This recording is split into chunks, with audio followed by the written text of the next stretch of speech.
Ya, assalamualaikum warahmatullahi wabarakatuh. Ya, selamat datang kembali di channel Kamil Baik. Ya, salam sejahtera buat kalian. Semoga kalian selalu diberikan kesehatan, dijauhkan dari situasi yang saat ini sedang melanda, yaitu virus corona. Amin ya Allah ya Rabbal Alamin. Ya, di video kali ini saya akan menjelaskan tentang mata pelajaran simulasi dan komunikasi digital atau disebut dengan Siskomdik ya. Nah, sebelum kita merambah ke materi yang lebih luas, kita harus tahu dulu apa itu Siskomdik atau simulasi komunikasi digital. Siskomdik itu udah jelas ini terdiri dari 3 suku kata. Pertama yaitu simulasi ya. Nah, pengertian dari simulasi adalah suatu peniruan dari suatu yang nyata beserta dalam keadaan sekelilingnya. Jadi, sesuatu yang nyata ada di dunia ini ditiru ke dalam bentuk aplikasi ataupun itu, kemudian disesuaikan dengan keadaan sekelilingnya. Nah, itu disebut dengan simulasi. Kemudian kata kedua yaitu komunikasi. Ini sudah jelas ya, kalau komunikasi itu sering dikenal dengan antara satu orang atau dua orang yang menyampaikan informasi atau pesan. Kita lihat pengertiannya. Suatu aktivitas penyampaian informasi baik itu pesan, ide dan gagasan dari suatu pihak ke pihak lain. Nah, itulah komunikasi. Kalian berbicara dengan teman kalian, itu komunikasi. Kalian berbicara dengan saudara atau guru atau adik kalian, siapapun itu disebut dengan komunikasi, baik secara langsung ataupun tidak langsung. Ada macam-macam jenis komunikasi, itu nanti kita bahas ke depan. Oke, untuk ketiga yaitu digital. Nah, apa itu digital? Yaitu proses pengubahan informasi ke dalam bentuk dengan penggambaran bilangan biner 1 dan 2. Kalau dicontohkan digital itu proses perubahan dari manual ke digital. Orang dulu itu ngirim surat lewat pos, manual dikirim lewat surat. Sekarang sudah bisa lewat email. Itu namanya digital. Oke, itu adalah simulasi komunikasi digital kalau dipisah dalam bentuk 3 kata. Simulasi dan komunikasi digital adalah cara membuat komunikasi antar pengguna dengan pekerjaan keseharian yang menjadi lebih mudah menjadi perangkat digital dalam bentuk simulasi. Nah, itulah pengertian dari keseluruhan simulasi dan komunikasi digital. Seperti yang sudah saya contohkan dulu, ada istilah mesin tik manual, sekarang sudah ada komputer. Nah, jadi dibuat dalam digital. Nah, dulu nggak bisa berbicara kalau tidak tatap muka langsung. Sekarang sudah ada video call, sudah ada chat gitu kan, ada WA dan lain sebagainya. Itu adalah contoh dari simulasi dan komunikasi digital. Nah, di mata pelajaran ini kita akan mempelajari apa aja isinya. Pertama, kita akan mempelajari tentang logika, algoritma, dan peta minda. Nah, ini nanti kita akan pelajari di pembahasan pertama. Kemudian kalian akan pelajari aplikasi pengolah kata dan angka. Nah, pengolah kata dan angka nanti ini akan saya jelaskan. Kemudian aplikasi pengolah presentasi atau slide. Kemudian keempat yaitu e-book ya.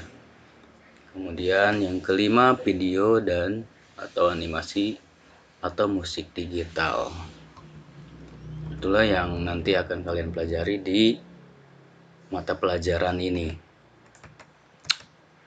Oke, kita masuk ke pembahasan pertama yaitu tentang logika dan algoritma. Oke, ini pembahasan yang sangat awal untuk materi ini. Pertama, logika dan algoritma. Sekarang kita harus tahu apa sih itu logika. Nah, logika itu berasal dari kata Yunani kuno atau disebut logos yang bermakna hasil nalar yang diutarakan dalam kata dan dinyatakan dalam bahasa. Nah, itulah logika. Nah, unsur logika itu harus masuk akal ya, logis dan memenuhi hukum logika. Hukum logika itu hukum yang harus masuk akal, logis gitu kan. Kita sering dengar kalau kalian berbicara dengan teman-teman kalian kan suka, kamu kalau punya alasan harus logis dong. Nah, itulah logis itu artinya adalah harus masuk akal. Harus masuk akal, mudah dicerna dalam kata dan bahasa. Logika. Nah, logika juga disebut sebagai alat untuk menjaga diri dari kesesatan bernalar. Seseorang membutuhkan kemahiran bernalar logis agar dapat menghasilkan kesimpulan yang benar. Nah, ini logika ini mempelajari setiap alasan-alasan atau setiap penjelasan atau kesimpulan yang akan kalian sampaikan harus benar gitu kan, dan masuk akal. Mempelajari itu cara bernalar yang benar, itulah ilmu logika. Kemudian apa itu fungsi logika? Kenapa kita sih harus mempelajari tentang logika? Ini sebagai alat untuk menarik kesimpulan. Kita dapat menggunakan alat ini setelah melakukan penalaran berdasarkan pernyataan-pernyataan yang benar atau premis yang ada gitu, berdasarkan fakta, berdasarkan hal-hal yang ada gitu kan. Itulah logika.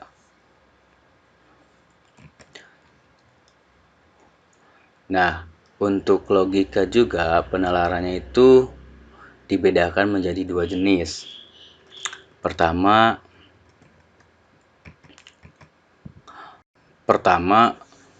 pola nalar deduktif. Yang kedua itu pola nalar induktif. Oke, yang pertama apa itu pola nalar deduktif? Nah, pola nalar deduktif ini penarikan kesimpulan yang bergerak dari pernyataan benar yang umum sampai ke yang khusus. Nah, contohnya, semua siswa SMK harus disiplin dan bertanggung jawab.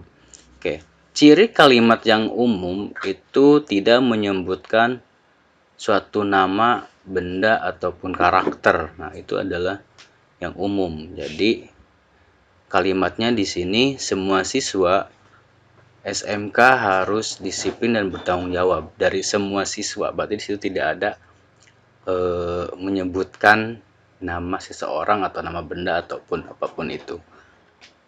Kemudian di kata kalimat khususnya, Sandi adalah siswa SMK.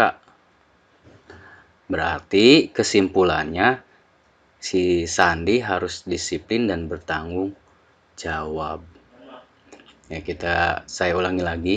Semua siswa harus disiplin dan bertanggung jawab, itu adalah kata umumnya atau kalimat umumnya. Diambillah dari semua siswa itu satu siswa, namanya si Sandi. Nah, si Sandi itu adalah siswa SMK. Nah, itu udah masuk ke kalimat khusus. Sandi adalah siswa SMK, itu kalimat khusus. Kemudian ditarik kesimpulan, karena si Sandi itu adalah siswa SMK, berarti dia harus disiplin dan bertanggung jawab. Nah, itu adalah kesimpulan atau pola nalar deduktif, di mana pernyataan yang umum ke yang khusus. Paham ya untuk deduktif? Kemudian yang kedua yaitu pola nalar induktif. Nah, ini kebalikannya dari deduktif. Kalau tadi deduktif itu pola nalar dari yang umum ke khusus. Kalau induktif berarti pola nalar dari khusus ke umum. Ini contohnya. Depi rajin belajar, mendapat hasil yang memuaskan. Itu adalah khusus. Karena di sini kalimatnya menyebutkan nama orang ya. Jadi dia udah khusus. Kedua, Yuda rajin belajar. Sama di sini juga. Kalimatnya sama, cuman beda nama karakter. Si Devi, si Yuda, si Tika, dia mendapat hasil yang memuaskan. Devi, Yuda, Tika rajin belajar. Dia mendapatkan hasil yang memuaskan. Itu adalah kalimat khususnya. Sehingga ditarik kesimpulannya adalah siswa yang rajin belajar akan mendapat hasil yang memuaskan. Nah, itu adalah kalimat kesimpulannya. Jadi ini kebalikannya dari deduktif. Nah, dari khusus ke umum. Oke, paham ya untuk dua jenis pola nalar ini ya, pola nalar kesimpulan.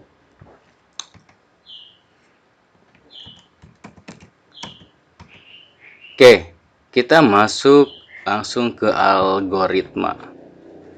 Nah, algoritma ini ditemukan oleh seorang ilmuwan Timur Tengah ya di zaman peradaban Islam tahun 700 sampai tahun 800-an, yaitu Abu Ja'far Muhammad Ibnu Musa Al-Khawarizmi. Dia seorang penemu algebra ya, atau disebut dengan aljabar. Nah, ini ilmunya ada di matematika. Nah, kita harus tahu apa pengertian algoritma. Ternyata algoritma itu merupakan penjelasan masalah dengan menggunakan prosedur langkah-langkah penyelesaian masalah yang disusun menjadi urutan logis kegiatan untuk mencapai tujuan. Jadi secara sederhananya algoritma itu adalah langkah-langkah atau prosedur penyelesaian masalah. Udah, itu kata intinya ya, kata sederhananya. Algoritma itu adalah langkah-langkah suatu penyelesaian masalah. Ya. Tapi langkah-langkahnya harus logis gitu. Sehinggalah dari A sampai Z sampai selesai, dari awal sampai selesai langkah-langkahnya sampai mencapai tujuan. Itulah algoritma. Ya intinya kata kuncinya itu algoritma itu langkah-langkah gitu aja. Langkah-langkah penyelesaian masalah. Oke. Ini algoritma ini sangat berhubungan dengan logika ya. Jadi tidak bisa dipisahkan karena langkah-langkah yang harus dibuat dalam menyelesaikan masalah gitu. Berarti harus logis, harus masuk akal. Nah, di algoritma ini ada berapa unsur, yaitu terdapat algoritma dalam bentuk tulisan dan juga bisa dalam bentuk gambar. Jadilah algoritma. Algoritma itu bisa berbentuk tulisan, teks, atau gambar. Nah, kita contohkan algoritma yang sederhana sekali. Contoh, di sini ada gambar 2 gelas antara kopi, 1 gelas kopi dan 1 gelas teh. Nah, yang menjadi pertanyaan adalah bagaimana caranya menukar isi masing-masing gelas. Nah, ini algoritma langkah-langkahnya bagaimana maksudnya gitu kan. Bagaimana cara menukar isi masing-masing gelas itu adalah pertanyaan yang logisnya gitu kan. Kemudian kesimpulan atau algoritmanya penyelesaian masalahnya bagaimana nih antara dua gelas ya, antara kopi dan teh ini ditukar gitu ke gelas masing-masing gelas. Oke. Contoh penyelesaiannya adalah